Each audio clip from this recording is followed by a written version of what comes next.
Welcome back. Market test ratios ആണ് ഇനി നമ്മൾ ഡിസ്കസ് ചെയ്യാനുള്ള ratio.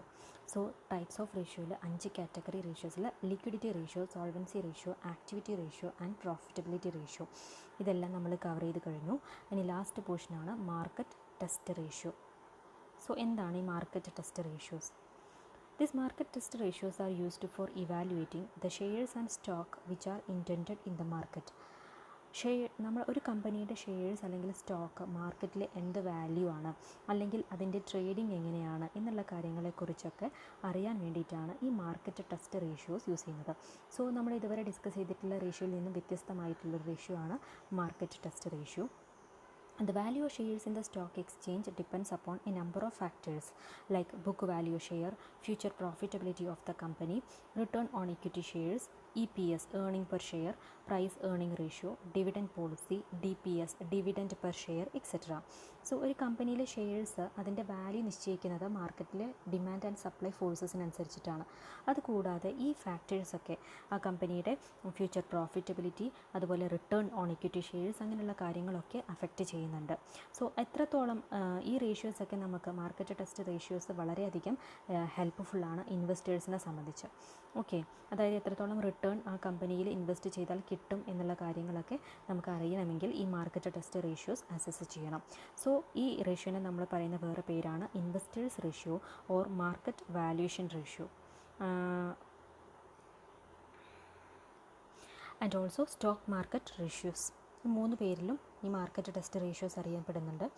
If a firm's profitability, solvency and turnover ratios are good, then the market test ratios will be high and its share price is expected to be high. നമ്മൾ ഇതുവരെ പറഞ്ഞിട്ടുള്ള profitability ratio, അതുപോലെ liquidity ratio, turn over ratio ഇതൊക്കെ good ആണെന്നുള്ളതെന്നുണ്ടെങ്കിൽ, അതായത് ideal standard ലെവലിൽ എത്തിയിട്ടുള്ളതാണെന്നുണ്ടെങ്കിൽ market test റേഷ്യോയും കൂടുതൽ തന്നെയായിരിക്കും. അതായത് ഷെയർ പ്രൈസ് കൂടുതലായിരിക്കും. ഒരു കമ്പനി നല്ല പ്രോഫിറ്റബിൾ ആണെന്നുണ്ടെങ്കിൽ ഓട്ടോമാറ്റിക്കലി ആ കമ്പനിയുടെ ഷെയർ പ്രൈസും കൂടുതലായിരിക്കും. ഓക്കെ, സോ മാർക്കറ്റ് ടെസ്റ്റ് റേഷ്യോസിൽ നമ്മളിവിടെ ഡിസ്കസ് ചെയ്യാൻ പോകുന്നത് 4 പ്രധാനപ്പെട്ട റേഷ്യോസാണ്.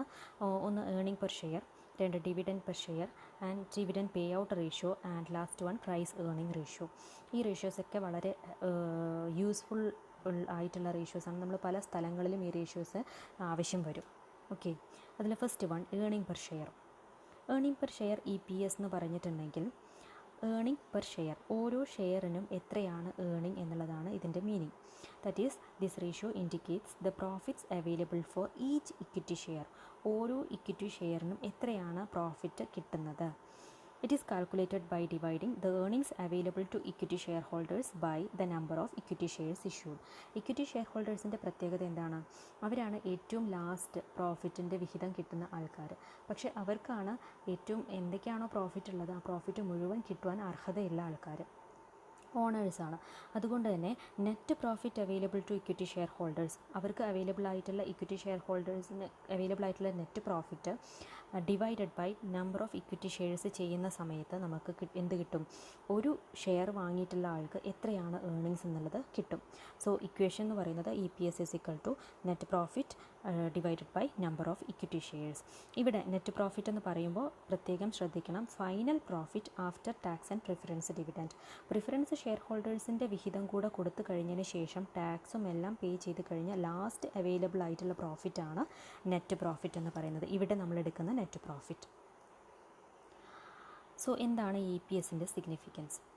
It measures the profitability of the company from equity share holders point of view. It helps to determine the market price of equity shares. If EPS is higher, market value of the equity share will be higher in the stock exchange. EPS കൂടുതലാണെന്നുണ്ടെങ്കിൽ, അതായത് ഓരോ individual equity share ഹോൾഡേഴ്സിനും available ആകുന്ന ഈ പ്രോഫിറ്റിൻ്റെ വിഹിതം കൂടുതലാണെന്നുണ്ടെങ്കിൽ automatically ആ കമ്പനി ഷെയറിൻ്റെ വാല്യൂ, മാർക്കറ്റ് വാല്യൂ കൂടുതലായിരിക്കും സ്റ്റോക്ക് എക്സ്ചേഞ്ചിൽ. So it is a good measure of profitability. It helps the investors to take decisions on investment. Okay, so invest ചെയ്യണോ വേണ്ടയോ എന്നുള്ള കാര്യത്തിൽ ഡിസിഷൻ എടുക്കാൻ വേണ്ടിയിട്ട് EPS വളരെയധികം സഹായകമാണ്. സോ EPS എങ്ങനെയാണ് നമ്മൾ കാൽക്കുലേറ്റ് ചെയ്യുക എന്നുള്ളത് നോക്കാം. Question: equity share capital ₹10 each ₹5 lakhs ആണ്. 10% preference share capital ₹50 each amount വരുന്നത് 4 lakhs ആണ്. ആൻഡ് റേറ്റ് ഓഫ് ടാക്സ് എന്ന് പറയുന്നത് 50% of net profit. Net profit എത്രയാണ് ടാക്സിന് മുന്നേ ഉള്ളത്? 3,80,000. സോ ഇത്രയും ഇൻഫോർമേഷൻ നമുക്ക് അവൈലബിൾ ആണ്. സോ ഇതിൽ നിന്നും നമ്മൾ എന്ത് കണ്ടുപിടിക്കണം? EPS കണ്ടുപിടിക്കണം. സോ ഇങ്ങനെയാണ് EPS കണ്ടുപിടിക്കുക എന്നുള്ളത് നോക്കാം. സോ ആദ്യം നമ്മൾ EPSൻ്റെ ഇക്വേഷൻ എന്താണെന്ന് നോക്കാം. EPS എന്ന് പറഞ്ഞിട്ടുണ്ടെങ്കിൽ നമുക്കറിയാം net profit available to equity share holders divided by number of equity shares. Okay, number of equity shares. So net profit ഇവിടെ എത്രയാണ് നമുക്ക് തന്നിട്ടുള്ളത്?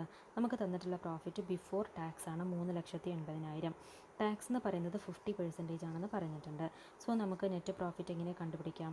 Net profit available to equity share holders എന്ന് പറയുന്നത് 3,80,000 നിന്നും അതിൻ്റെ പകുതി എന്ന് പറയുമ്പോൾ 1,90,000 വരും. അതായത് ഡിവൈഡഡ് ബൈ 2 ചെയ്യുന്ന സമയത്ത് നമുക്ക് 1,90,000 കിട്ടും. സോ റിമൈനിങ് നമുക്ക് 1,90,000 ആണ് ഉണ്ടാവുക.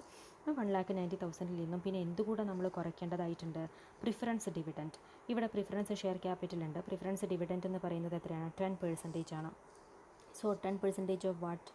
10% ഓഫ് 4 lakhs. സോ 4 lakhsൻ്റെ 10% എന്ന് പറയുന്നത് 40,000 ആണ്. സോ ഈ 40,000 കുറച്ച് കഴിഞ്ഞാൽ പിന്നെ നമുക്ക് കിട്ടുന്ന എമൗണ്ട് എത്രയാണ്? 1,50,000.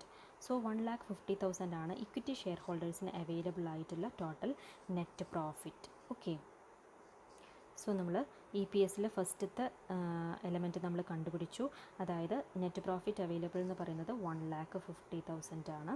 Divided by number of equity shares എത്രയാണ്? നമ്പർ ഓഫ് ഇക്വിറ്റി ഷെയർസ് നമുക്ക് ഇവിടുന്ന് കണ്ടുപിടിക്കാം. ടോട്ടൽ ഇക്വിറ്റി ക്യാപിറ്റൽ 5 lakhs ആണ്.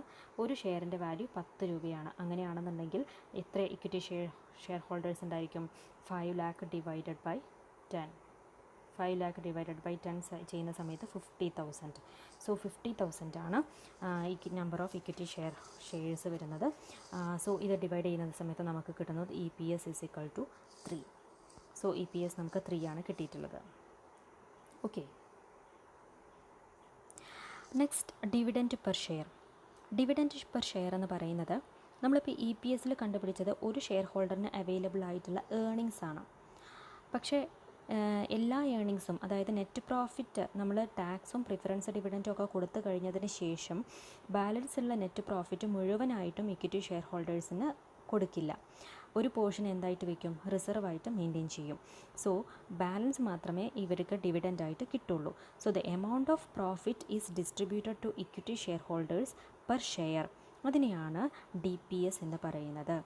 എത്ര പോർഷനാണോ അവർക്ക് ഡിവിഡൻ്റായിട്ട് കിട്ടുന്നത്, അവരുടെ കയ്യിൽ കിട്ടുന്നത്, അത് ഒരു ഷെയർ ഹോൾഡറിന് എത്ര ഡിവിഡൻറ്റ് കിട്ടും എന്നുള്ളത് കാൽക്കുലേറ്റ് ചെയ്യുന്നതാണ് ഡിവിഡൻറ്റ് പെർ ഷെയർ. സോ ഏർണിങ്സിൽ എന്തും കൂടെ ഇൻക്ലൂഡഡ് ആണ്? നമ്മൾ റിസർവായിട്ട് മെയിൻറ്റെയിൻ ചെയ്യുന്ന മാറ്റി വയ്ക്കുന്ന എമൗണ്ടും കൂടെ ഇൻക്ലൂഡഡ് ആണ്. Okay, so it is the amount of profit distributed to equity share holders divided by the number of equity shares. ഇതാണ് അതിൻ്റെ ഇക്വേഷൻ. ഇവിടെ dividend paid to equity share holders, എത്രയാണോ അവർക്ക് കിട്ടുന്ന dividend divided by number of equity shares. ഇത് ചെയ്യുമ്പോൾ ഒരാൾക്ക് എത്രയാണ്, ഒരു ഷെയർ എടുത്തിട്ടുള്ള ആൾക്ക് എത്രയാണ് ഡിവിഡൻറ്റ് കിട്ടുന്നത് എന്നുള്ളത് കിട്ടും. So DPS is superior to EPS. എന്തുകൊണ്ടാണ് DPS EPSനേക്കാളും സുപ്പീരിയർ ആണെന്ന് പറയുന്നത്? Because DPS shows what exactly received by the owners as dividend. എന്താണോ അവരുടെ കയ്യിലേക്ക് കിട്ടുന്നത് എന്നുള്ളതാണ് നമുക്ക് DPSൽ നിന്ന് മെഷർ ചെയ്യാൻ പറ്റുന്നത്. ഓക്കെ, സോ ഈ ഒരു ക്വസ്റ്റ്യനിൽ നിന്നും എങ്ങനെയാണ് DPS കാൽക്കുലേറ്റ് ചെയ്യുക എന്നുള്ളത് നോക്കാം. ഇവിടെ നമ്മൾ നേരത്തെ പറഞ്ഞ അതേപോലെ equity share capital 5 lakhs, preference share capital 4 lakhs, then rate of tax 50% ആണ്. ഇനി company declares a dividend of 20% on equity shares. Equity ഷെയർസിന് 20% ഡിവിഡൻറ്റ് കിട്ടുന്നത്. ഓക്കെ, അപ്പോൾ നമ്മൾ എങ്ങനെയാണ് ഇത് കാൽക്കുലേറ്റ് ചെയ്യുക? സോ നമുക്കറിയാം DPS കാണാനുള്ള ഇക്വേഷൻ എന്താണ്? Dividend paid to equity share holders. Dividend preference shares അല്ല, dividend to equity share holders divided by number of equity shares. So എത്രയാണ് നമുക്ക് ടോട്ടൽ നെറ്റ് പ്രോഫിറ്റ് കിട്ടുന്നത്? ഡിവിഡൻറ്റ് കൊടുക്കേണ്ടത് എത്രയാണ്? ഇക്വിറ്റി ഡിവിഡൻറ്റ് എന്ന് പറയുന്നത് ടോട്ടൽ ഇക്വിറ്റി ക്യാപിറ്റൽ 5 lakh ആണ്. 5 lakhൻ്റെ 20% ആണ് എന്ത് ചെയ്യുന്നത്? ഡിവിഡൻ്റായിട്ട് ഡിക്ലെയർ ചെയ്യുന്നത്. സോ ഡിവിഡൻറ്റ് എന്ന് പറയുന്നത് എത്രയാണ്? Dividend is equal to 5 lakh into 20%, 20/100. That means 1 lakh. അതായത് 1 lakh ആണ് നമ്മൾ എന്തായിട്ട് കൊടുക്കുന്നത്, ഡിവിഡൻ്റായിട്ട് കൊടുക്കുന്നത്. നമ്മൾ നേരത്തെ ഏർണിങ്സ് നമുക്ക് കിട്ടിയത് 1,50,000 ആണ്, പക്ഷേ നമ്മൾ 1 lakh മാത്രമാണ് ഡിവിഡൻ്റായിട്ട് കൊടുക്കുന്നത്. ഓക്കെ, സോ നമുക്കിവിടെ DPS കാൽക്കുലേറ്റ് ചെയ്യാം. DPS is equal to 1 lakh, അതായത് dividend payable to equity share holders divided by number of equity shares. എപ്പോഴും സെയിം തന്നെയാണ്, എത്രയാണ് 50,000. സോ ഇത് നമുക്ക് ചെയ്യുന്ന സമയത്ത് DPS 2 ആണ് കിട്ടുന്നത്. ഓക്കെ, സോ EPS 3 ആണെന്നുണ്ടെങ്കിൽ DPS 2, അതായത് ബാക്കിയുള്ള 1 എന്താണ്, 1 എന്ന് പറയുന്നത് നമ്മൾ ഏണിങ്സ് റിസർവ് ആയിട്ട് മാറ്റി വെച്ചതാണ്. ഓക്കെ, സോ ഇങ്ങനെയാണ് നമ്മൾ DPS കാൽക്കുലേറ്റ് ചെയ്യുന്നത്.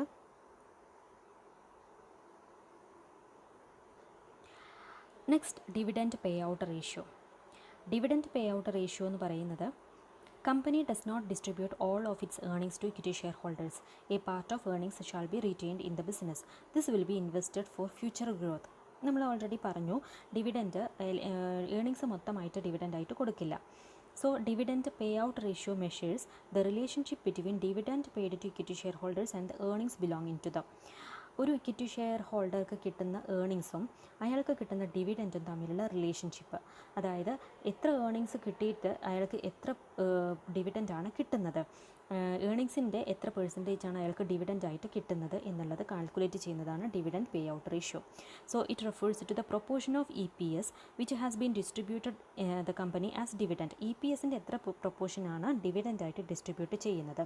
So it is the ratio of dividend per share to earnings per share.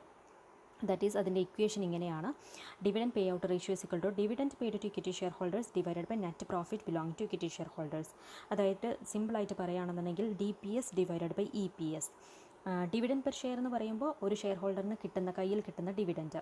എന്നാൽ ഏണിങ്സ് പെർ ഷെയർ എന്ന് പറയുമ്പോൾ ഒരു ഷെയർ ഹോൾഡറിന് അർഹിക്കുന്ന ഏണിങ്സ് എത്രയാണ്, അവർക്ക് കിട്ടുന്ന അവരുടെ അർഹിക്കുന്ന ഏണിങ്സ് എത്രയാണ്, ഈ ഏണിങ്സിൻ്റെ എത്ര പെർസെൻറ്റേജാണ് അവർക്ക് ആക്ച്വലി കയ്യിൽ കിട്ടുന്നത്, ആ പ്രൊപ്പോർഷൻ കാൽക്കുലേറ്റ് ചെയ്യാൻ വേണ്ടിയിട്ടാണ് dividend pay out ratio measure ചെയ്യുന്നത്. സോ ഡിവിഡൻറ്റ് പേ ഔട്ട് റേഷ്യോയും DPSും വ്യത്യാസമുണ്ട്. ഡിവിഡൻറ്റ് പേ ഔട്ട് റേഷ്യോ എന്ന് പറയുന്നത് നമ്മൾ ഏണിങ്സിൻ്റെ എത്ര പെർസെൻറ്റേജാണ് ഡിവിഡൻ്റായിട്ട് കിട്ടുന്നത് എന്നുള്ളതാണ് മെഷർ ചെയ്യുന്നത്. അതേസമയം DPS എന്ന് പറയുന്നത് നെറ്റ് പ്രോഫിറ്റിൽ എത്ര പെർസെൻറ്റേജാണ് നമുക്ക്, എത്ര പ്രൊപ്പോർഷനാണ് നമുക്ക് ഡിവിഡൻ്റായിട്ട് കിട്ടുന്നത്, അതായത് ഡിവിഡൻറ്റ് കിട്ടുന്നതിൻ്റെ പ്രൊപ്പോർഷനാണ് DPS കാൽക്കുലേറ്റ് ചെയ്യുന്നത്. ഓക്കെ, സോ ഈ dividend pay out ratio calculate ചെയ്യുന്നതിലൂടെ നമുക്ക് എന്തും കാൽക്കുലേറ്റ് ചെയ്യാം, റിറ്റൻഷൻ റേഷ്യോയും ഐഡൻറ്റിഫൈ ചെയ്യാൻ പറ്റും. അതായത് ഏണിങ്സിൻ്റെ ഇത്ര പെർസെൻറ്റേജ് ഡിവിഡൻറ്റ് കൊടുക്കുകയാണെങ്കിൽ ബാക്കിയുള്ള റിമൈനിങ് പോർഷൻ എങ്ങോട്ടായിരിക്കും പോവുക, ഏർണിങ്സ് ആയിട്ട് പോകും. അതായത് നമ്മളത് ഇൻവെസ്റ്റ് ചെയ്യും, ഫ്യൂച്ചർ പർപ്പസിന് വേണ്ടിയിട്ട് ഇൻവെസ്റ്റ് ചെയ്യും. സോ റിറ്റൻഷൻ റേഷ്യോ കാൽക്കുലേറ്റ് ചെയ്യാനുള്ള equation 1 minus dividend pay out ratio. Okay, so സിമ്പിളായിട്ട് നമുക്ക് റിറ്റൻഷൻ റേഷ്യോ ഐഡൻറ്റിഫൈ ചെയ്യാൻ പറ്റും. സോ എന്താണ് ഈ ഡിവിഡൻറ്റ് പേ ഔട്ട് റേഷ്യോൻ്റെ significance? This ratio is a good measure of dividend policy of the company. ഒരു കമ്പനിയുടെ ഡിവിഡൻറ്റ് പോളിസി, ആ കമ്പനി സാറ്റിസ്ഫൈഡ് ആയിട്ടാണോ ഡിവിഡൻറ്റ് പോളിസി മെയിൻറ്റെയിൻ ചെയ്യുന്നത് എന്നുള്ളത് നമുക്ക് മനസ്സിലാക്കാൻ പറ്റും. It show the number of times the company's earnings cover the dividend. എത്രത്തോളം കമ്പനിയുടെ ഏർണിങ്സ് ഡിവിഡൻറ്റ് കവർ ചെയ്യുന്നുണ്ട്. Okay, a dividend cover of 2 or 3 is considered to be ideal. അതായത് 2 times അല്ലെങ്കിൽ 3 times ആണ് നമ്മളുടെ റേഷ്യോ കിട്ടുന്നത് എങ്കിൽ അതാണ് ഏറ്റവും ഐഡിയൽ റേഷ്യോ എന്ന് പറയുന്നത്. ഓക്കെ, സോ ഈ ഒരു പ്രോബ്ലത്തിലൂടെ നമ്മൾ നേരത്തെ പറഞ്ഞ അതേ ക്വസ്റ്റ്യൻ അതിലെങ്ങനെയാണ് dividend pay out ratio calculate ചെയ്യുക എന്നുള്ളത് നോക്കാം. So dividend pay out ratio calculate ചെയ്യാൻ നമുക്ക് ഡയറക്റ്റായിട്ട് കാൽക്കുലേറ്റ് ചെയ്യാൻ വേണ്ടി പറ്റും. എങ്ങനെയാണ്, DPSും ഡിവിഡൻറ്റ് പേ ഔട്ട് റേഷ്യോ എന്താണ് equation, dividend pay out ratio is equal to DPS divided by EPS, ഒരു ഇക്വേഷൻ. ഇവിടെ നമ്മൾ ഇത് നേരത്തെ അതേ പ്രോബ്ലം ആയതുകൊണ്ട് DPS നമുക്ക് കിട്ടിയിരിക്കുന്നത് 2 ആയിരുന്നു, EPS എന്ന് പറയുന്നത് 3 ആയിരുന്നു. സോ 2/3 എന്ന് പറയുമ്പോൾ 66 2/3% വരും. സോ 66 2/3% ആണ് ഡിവിഡൻറ്റ് പേ ഔട്ട് റേഷ്യോ എന്ന് പറയുന്നത്. ഓക്കെ, ഇനി അല്ലാന്നുണ്ടെങ്കിൽ വേറൊരു രീതിയിൽ നമുക്ക് കാൽക്കുലേറ്റ് ചെയ്യാം. എന്താണ് DPRൻ്റെ equation? Dividend paid to equity share holders, equity share ഹോൾഡേഴ്സിന് അർഹിക്കുന്ന dividend divided by net profit belonging to equity share holders. എത്രയാണ് ഡിവിഡൻറ്റ് അവർക്ക് കൊടുക്കുന്നത്? നമ്മൾ നേരത്തെ കണ്ട പ്രോബ്ലത്തിൽ 1 lakh ആണ് കൊടുക്കുന്നത്. ഡിവൈഡഡ് ബൈ എത്രയാണ് അവർക്ക് അവൈലബിൾ ആയിട്ടുള്ള നെറ്റ് പ്രോഫിറ്റ്? 1,50,000 ആണ്. സോ ഇത് നമ്മൾ ചെയ്യുമ്പോഴും നമുക്ക് സെയിം ആൻസർ കിട്ടും, അതായത് 2/3. അതായത് 66 2/3% ആണ്. അതായത് 2/3 ഭാഗമാണ് നമ്മൾ എന്തായിട്ട് ഡിസ്ട്രിബ്യൂട്ട് ചെയ്യുന്നത്, ഡിവിഡൻ്റായിട്ട് ഡിസ്ട്രിബ്യൂട്ട് ചെയ്യുന്നത്. ബാക്കി ഒരു ഭാഗം അപ്പോൾ എന്തായിരിക്കും, നമ്മൾ ഏർണിങ്സ് ആയിട്ട് റീറ്റെയിൻ ചെയ്യും. Okay, so last one, price earning ratio. Price earning ratio എന്ന് പറയുന്നത് it is the ratio between market price per share and EPS. Earning per ഷെയറും മാർക്കറ്റ് പ്രൈസ് പെർ ഷെയറും തമ്മിലുള്ള relation. It show the number of times the EPS is covered by its market price. Market price, ഒരു കമ്പനിയുടെ share മാർക്കറ്റിലുള്ള value determine ചെയ്യുന്നതിന് കുറേ factors ഉണ്ട്. അത് ആ കമ്പനിയുടെ ഗുഡ് വിൽ, അല്ലെങ്കിൽ കമ്പനിയിലെ പിന്നെ ഗ്രോത്ത്, പിന്നെ വേറെ കുറേ ഫാക്ടേഴ്സ് മാർക്കറ്റ് പ്രൈസ് ഡിറ്റർമിൻ ചെയ്യുന്നുണ്ട്, ഡിമാൻഡ് ആൻഡ് സപ്ലൈ ഫോഴ്സസിനനുസരിച്ചിട്ട്. അപ്പോൾ മാർക്കറ്റിലുള്ള അതിൻ്റെ വാല്യൂവും ഏർണിംഗ് പെർ ഷെയറും തമ്മിലുള്ള റിലേഷനാണ് നമ്മൾ പ്രൈസ് ഏർണിംഗ് റേഷ്യോയിലൂടെ മെഷർ ചെയ്യുന്നത്. ഓക്കെ, സോ എന്താണ് ഈ പ്രൈസ് ഏർണിംഗ് റേഷ്യോയുടെ significance? It is considered as the best indicator of the ongoing performance of the company. The shares that have higher price earning ratio are considered as high growth shares. നമുക്ക് ഈ price earning ratio calculate ചെയ്യുന്നതിലൂടെ, നമ്മൾ ഈ ഒരു price earning ratio calculate ചെയ്യുമ്പോൾ അതിലൂടെ നമുക്ക് എന്ത് മനസ്സിലാക്കാൻ പറ്റും? കമ്പനിക്ക് എത്രത്തോളം ഹൈ ഗ്രോത്ത് ഷെയർസ് ആണോ ഉള്ളത് എന്നുള്ളത് മനസ്സിലാക്കാൻ വേണ്ടി പറ്റും. It helps the investors in deciding whether to buy or not to buy the shares of a particular company. ഒരു കമ്പനിയുടെ ഷെയർസ് വാങ്ങിക്കണോ വേണ്ടയോ എന്നുള്ള കാര്യം നമുക്ക് ഡിസൈഡ് ചെയ്യാൻ വേണ്ടി പറ്റും. ഹയർ പ്രൈസ് ഏർണിംഗ് റേഷ്യോ ആണെന്നുണ്ടെങ്കിൽ അത് ബെറ്റർ ആണ്. A higher price earning ratio indicate that the investors expect higher dividend growth and are ready to pay a higher price for the shares at present. Higher price earning ratio എന്ന് പറയുമ്പോൾ അതെന്താണ് ഉദ്ദേശിക്കുന്നത്? നമ്മുടെ കമ്പനിയുടെ shares എത്ര price കൊടുത്തിട്ടാണെങ്കിലും വാങ്ങിക്കാൻ ready ആയിട്ടാണ് ഇവിടെ ഇൻവെസ്റ്റേഴ്സ് ഉള്ളത്. അതായത് കമ്പനിയുടെ ഷെയർസ് എത്ര കൂടിയിട്ടുണ്ടെന്നുണ്ടെങ്കിലും അത് നമുക്ക് മാർക്കറ്റ് ചെയ്യാൻ പറ്റും എന്നുള്ളതാണ് അത് ഉദ്ദേശിക്കുന്നത്. സോ നമ്മളുടെ കമ്പനിയിലെ ഷെയർസ് ഇൻവെസ്റ്റ് ചെയ്യണോ വേണ്ടയോ എന്നുള്ളത് ഇൻവെസ്റ്റേഴ്സിനെ ഡിസൈഡ് ചെയ്യാൻ വേണ്ടിയിട്ട് ഈ പ്രൈസ് ഏർണിംഗ് റേഷ്യോ സഹായിക്കുന്നുണ്ട്. Okay, so price earning ratio indicates the expectation of equity share holders about the earnings of performance of the company. കമ്പനിയുടെ എക്സ്പെക്റ്റേഷനാണ്, അല്ല ഇക്വിറ്റി ഷെയർ ഹോൾഡേഴ്സിൻ്റെ എക്സ്പെക്റ്റേഷനാണ് ഇതിലൂടെ പറയുന്നത്.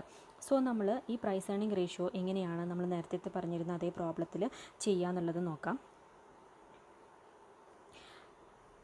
സപ്പോസ് ഇവിടെ ഈ ഒരു പ്രോബ്ലത്തിൽ, നേരത്തെ പറഞ്ഞ അതേ പ്രോബ്ലത്തിൽ മാർക്കറ്റ് പ്രൈസ് പെർ ഷെയർ എന്ന് പറയുന്നത്, ഒരു ഷെയറിൻ്റെ മാർക്കറ്റിലുള്ള വാല്യൂ 15 രൂപയാണെന്ന് വിചാരിക്കാം. അങ്ങനെയാണെന്നുണ്ടെങ്കിൽ എന്താണ് നമ്മളുടെ price earning ratio? So price earning ratio എങ്ങനെയാണ് നമ്മൾ കാൽക്കുലേറ്റ് ചെയ്യുക? Price earning ratio is equal to market price per share divided by earning per share. So earning per share നമുക്ക് കിട്ടിയിരിക്കുന്നത് 3 മാർക്കറ്റ് പ്രൈസ് ഷെയർ എന്ന് പറയുന്നത് 15. സോ 15/3 എന്ന് പറയുമ്പോൾ നമുക്ക് കിട്ടുന്ന ആൻസർ 5 ആണ്. Okay, so price earning ratio എന്ന് പറയുന്നത് 5. ഇനി നമുക്ക് ഈ പ്രൈസ് ഏർണിംഗ് റേഷ്യോ, അപ്പോൾ നമുക്ക് ഓരോ കമ്പനികളുടെ പ്രൈസ് ഏർണിംഗ് റേഷ്യോ കമ്പയർ ചെയ്യാൻ പറ്റും. എന്നിട്ട് ഏത് കമ്പനിയുടെയാണ് കൂടുതലുള്ളത് അതിൽ നമുക്ക് ഇൻവെസ്റ്റ് ചെയ്യാൻ വേണ്ടി പറ്റും. ഇൻവെസ്റ്റേഴ്സിനെ ഹെൽപ്പ് ചെയ്യുന്നു. ഇനി നമുക്ക് ഇതിൽ നിന്നും 3 ഐറ്റംസ് തമ്മിലുള്ള റിലേഷൻഷിപ്സ് കിട്ടിയിട്ടുണ്ട്.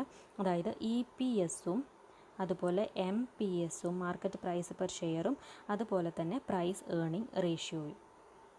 ഓക്കെ, സോ അതായത് ഒരു കമ്പനിയുടെ market price per share calculate ചെയ്യാൻ എളുപ്പ വഴി എന്താണെന്ന് വെച്ചാൽ price earning ratio into EPS. ഇത് കാൽക്കുലേറ്റ് ചെയ്യുമ്പോൾ, അതായത് നേരത്തെ നമ്മൾ പറഞ്ഞിരുന്ന ഇക്വേഷനെ ഒന്ന് തിരിച്ചിട്ടുണ്ടെന്നുണ്ടെങ്കിൽ നമുക്ക് market price per share calculate ചെയ്യാൻ പറ്റും.